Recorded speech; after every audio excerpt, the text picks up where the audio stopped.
ngano man, ug unsa man,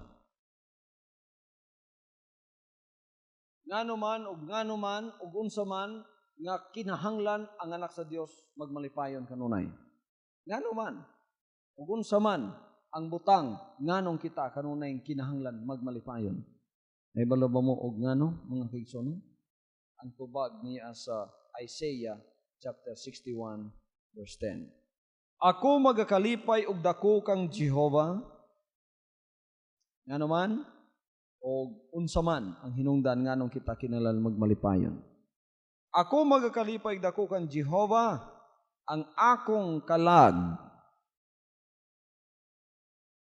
magmalipayon diha sa akong Dios. Ngano man, kay ako gibistihan niya sa mga bisti sa kaluwasan. Okay, unsa pa? Ug gisuluban niya sa kupo sa pagkamatarong. Ingon sa pamanhunon nga nagdayan-dayan sa iyang kaugalingon sa kapurong-purong nga bulak. Og ingon sa pangasawunon nga nagapadayan-dayan sa iyang kaugalingon sa iyang mga mutya. Ngano man ug unsa may hinungdan kinahanglan ang matago sa kaanak sa Dios magmalipayon.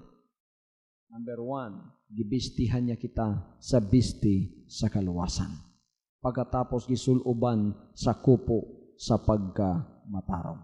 Mao nang wala gyud luna sa mga anak sa Dios ang kagul-anan. Kinahanglan igsoon naa kanunay ang kalipay. Hunahuna ninyo, giluwas mo sa Ginoo, unya gihimo mo niyang matarong, walay makahukom batok ninyo, ang Dios mao ang naghatag sa inyo og pagkamatarong.